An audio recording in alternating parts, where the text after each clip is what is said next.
I'm going to be talking a little bit about user research in DevRel, but before I talk about that, I want to talk for one brief second about Call for Code, which is a new initiative from IBM and the United Nations and the International Red Cross Red Crescent to get developers active in working to write code that helps people suffering from natural disasters. There are flyers in your bag. There are flyers on the back sticker table. The URL is developer.ibm.com/call-for-code. I really encourage you all to check it out. It's a great cause, and it should be great code. So, hi. I'm a developer advocate for the San Francisco City team and for IBM. If the last slide didn't tip you off, I do work for IBM. I also run a nonprofit called WordNik, which is the world's largest dictionary by number of words, because if there's anything that my time running a venture-backed startup told me is that you only release the metrics you can game.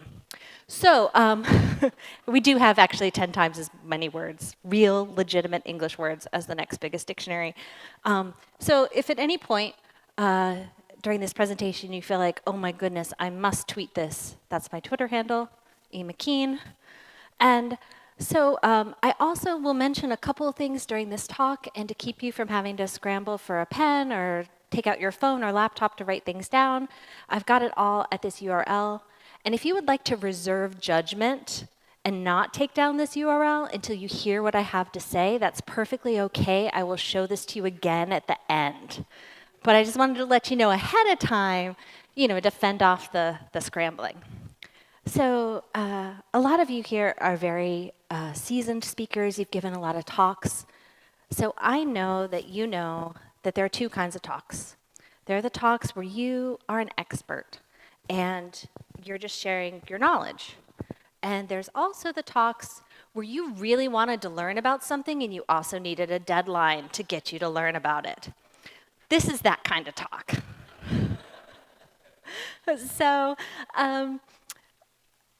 So why should we do user research as DevRel people? There are a lot of reasons why you might be told to do user research. Your boss might tell you to do it. You might have some budget towards the end of the year that you have to spend. You might be a super nosy person and you just like asking people questions. But I think the main reason that people in DevRel should do user research is because it's right there in the title, developer relations. We have to relate to developers. And it's very hard to relate to people that you don't understand. You do not want to be the real-life version of hello, fellow kids meme, right? You need to know who you're talking to, and you need to understand what they care about and what they want. And if you don't understand who the developers are that you care about and you want to reach, then you run a very real risk of doing the wrong things in the wrong places for people that really only exist in your imagination. And worse yet, what? Best people, imaginary people are the best people. But if you're doing those wrong things, the worst thing that you can do is actually bore people. I don't know if you've found this, but I have found that developers have a very low tolerance for boredom. You might have a different experience. Anyone notice that developers really love to be bored? In fact, yes, developers have a generally low tolerance for anything. In fact, when I first started, just in general, they're intolerant people. But they're mostly intolerant of you wasting their time. And when I first started learning how to code with Perl, long may it live in our hearts and memories, but I started coding with the Larry Wall Perl book. And in the preface to that book, he said, we want you to develop the 3 virtues of the programmer: laziness, impatience, and hubris. And I thought this was awesome, and I actually photocopied it and blew it up to like 120% and put it on the wall of my cubicle, and this did not go over well at the educational publisher I was working for, and they asked me to take it down. But you really, you really don't want to not understand who you're talking to, and you really don't want to bore them. So if we're agreed on the why, we should also talk about the other question words, right? And in 30 minutes or a little bit less, I don't really have a lot of time to talk about the how, but I do want to say that if you only take away one thing from this talk, it should be that you should read this book by Erica Hall. She has a company here in San Francisco called Mule Design. You've probably heard of it. They are wonderful people to work with. They are great people to follow in all of the different things that you can follow people on these days. And it really tells you all about not just the why, but the how, and with a lot of really practical detail. So you might think that the answer, so we know why, and this will tell you how. But you might think that the answer to the who question is really obvious, right? Who do we want to talk to? We want to talk to developers. And maybe somebody's handed you a set of developer personas. You know, hey, we like to talk to 22-year-old API developers who live in the Western world and have very strong opinions about MacBooks, right? Like, that's a developer persona, and this is the kind of data that you might get handed by the marketing team or the product team, and they say, hey, we want you to go out and talk to these people because they are the users of our product. And that's all fine, that's all fine and dandy, but those are product personas. And as a DevRel person, you want to talk to the people who are using your content, what you do, because the product people and the users of your content, the users of your product and the users of your content are not necessarily the same folks. And you want to talk to the people who you're making content for, whether or not they use your product, because if they don't use your product, maybe your content will get them to use your product. And if they do use your product, maybe they're not the customers of your content.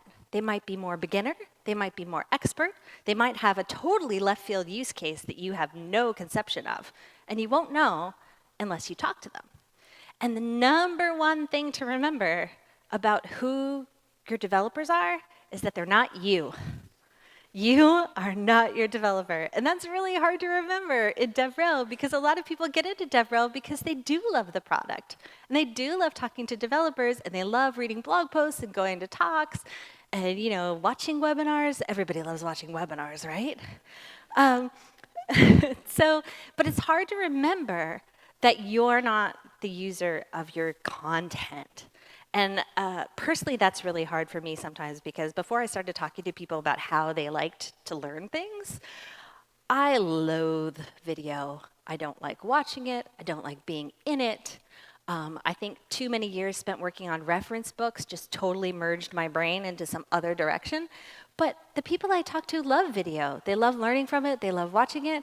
So I'm going to make more video because I talked to people, did some user research, found out what they wanted in terms of content. And this is totally product agnostic. I should be doing more video across everything I talk about. I'm still going to loathe it, but I'm going to do it anyway because I learned. And so sometimes I think that as DevRel people, our superpower is also our greatest weakness. So we're very lucky as DevRel folks that we get to go to conferences where lots of users are, and we can talk to them. And in that way, we can have a lot of access to users that people who are stuck back in the office, who are doing product user research or marketing user research, they might actually, commit serious physical violence for. But the problem is we're often at these events to talk and not to listen.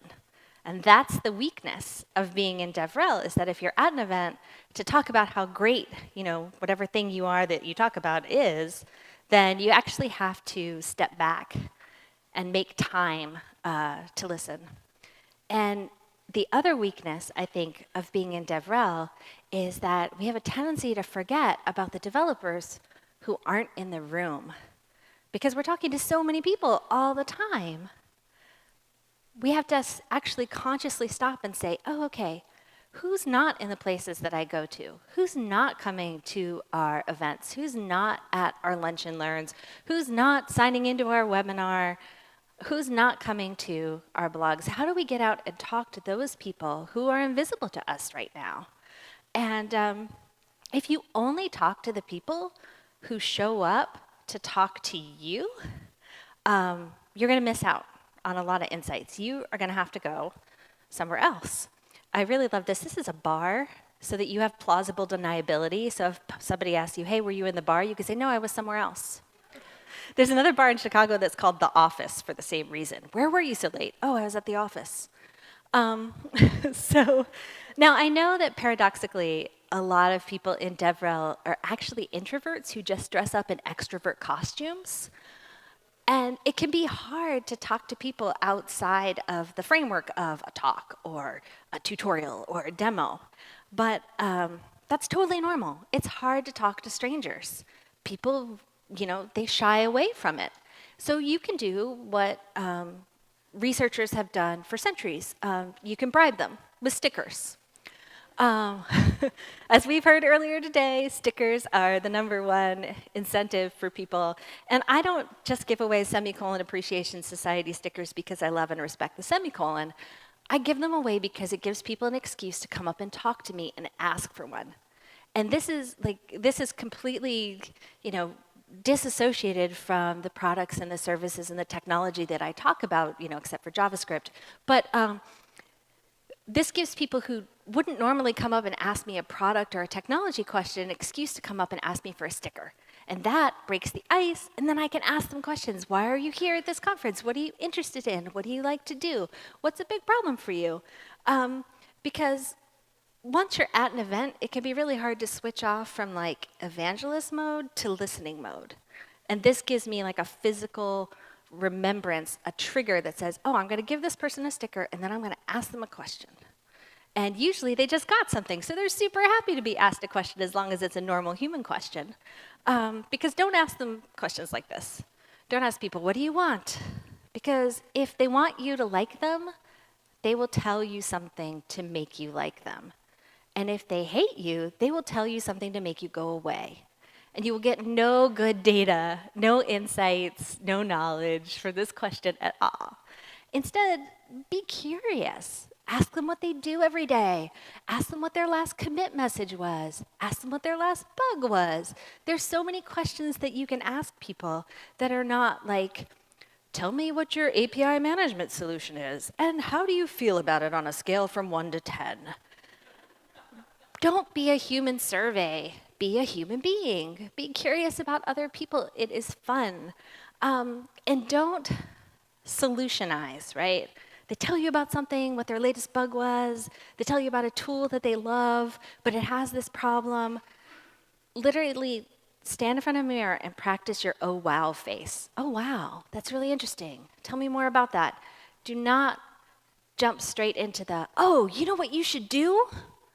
That is hard to do at DevRel because a lot of us are in DevRel because we have opinions and we like to share them with people, especially about technical things. Now, to be fair, if someone tells you something and it makes you make that horrified, oh my God, you have a huge security hole face, that is when your oh wow can go straight into you should.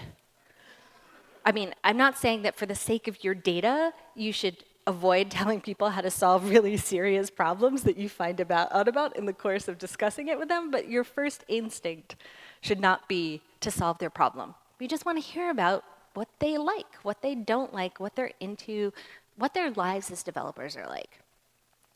And don't rush to fill that silence with answers, except if it's a giant, massive, screaming security violation.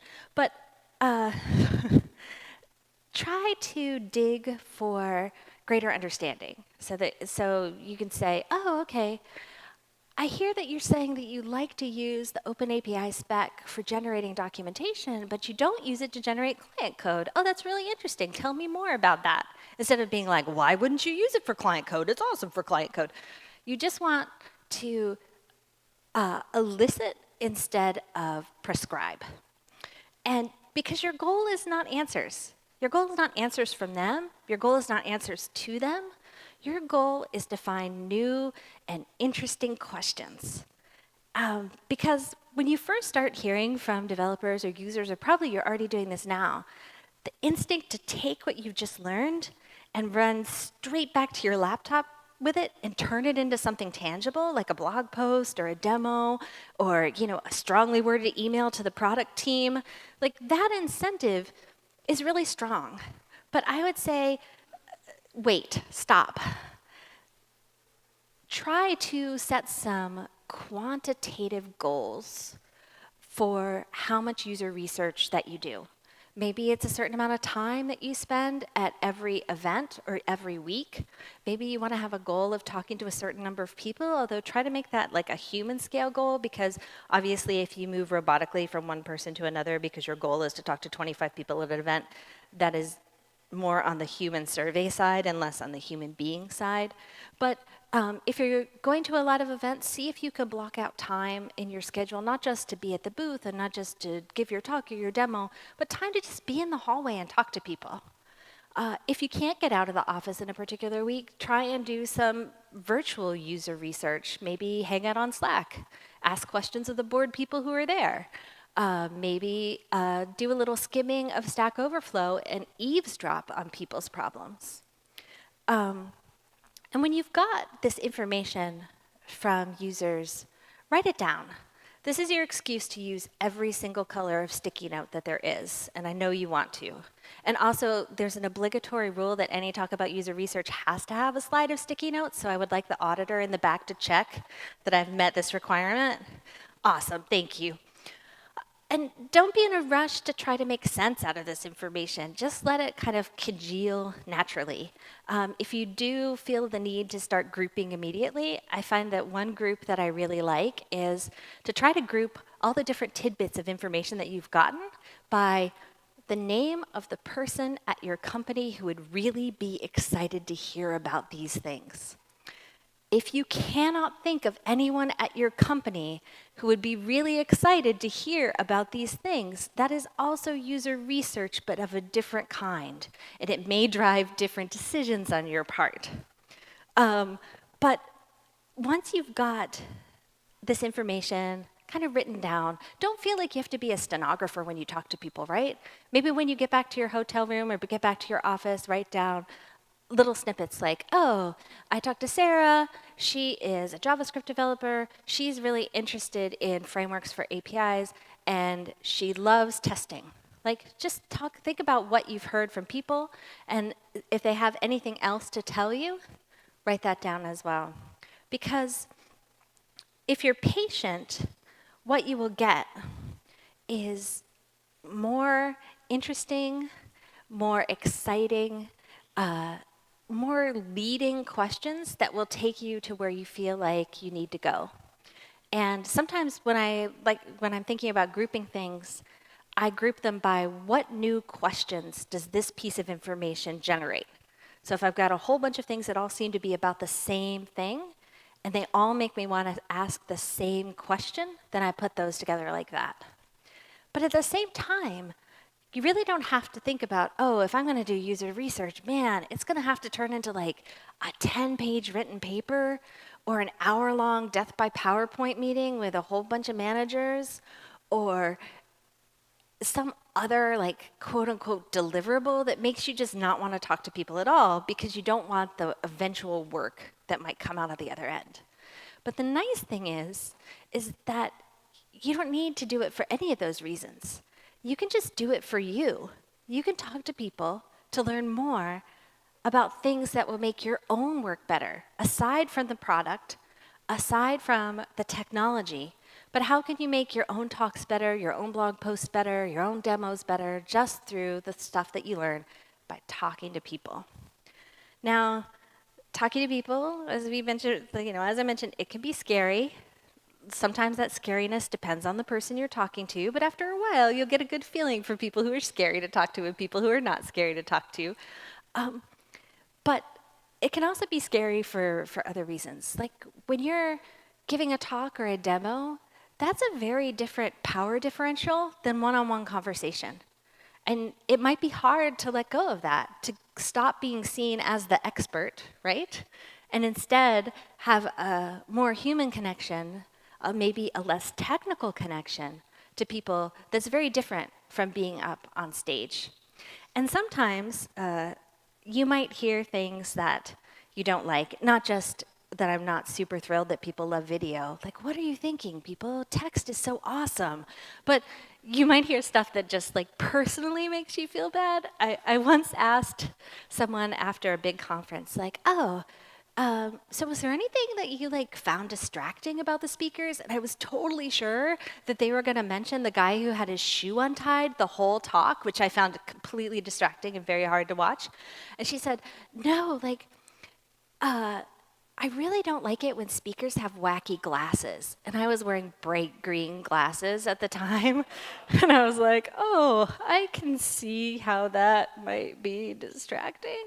So yeah, it's scary. You might find out things that you don't want to find out. But I do think that you'll find out a lot of things that will make you happier, that will make you a better DevRel person, and that will make it easier to talk to more people. Because every time you talk to someone and you learn something and you make a connection, it makes you more excited and more interested in the next person that comes along. And it helps you make more connections, better relations with your developers. So if you want to find me on the internets, I am Erin McKean at just about every place where I want to be found. And as I promised, here is the link to the resources I mentioned, which is basically Erica's book and a bunch of other interesting blog posts. Oh, and this also reminds me to say a big thank you to all the people on Flickr who let me use their Creative Commons licensed images in ways that they never thought were useful. And so this presentation is also CC licensed, so if you would like all these slides to give a different talk using all these images in the same order, just let me know. I'm happy to share them with you. But here's the link to the resources. And while you all are here, it would be awesome if you signed up for a completely free IBM Cloud account. No salesman will call. If you're interested in what our actual code patterns look like, the kind of content that the IBM team creates, this is a loopback pattern that I really like. And you can find a whole bunch more IBM stuff, unsurprisingly, at developer.ibm.com/code.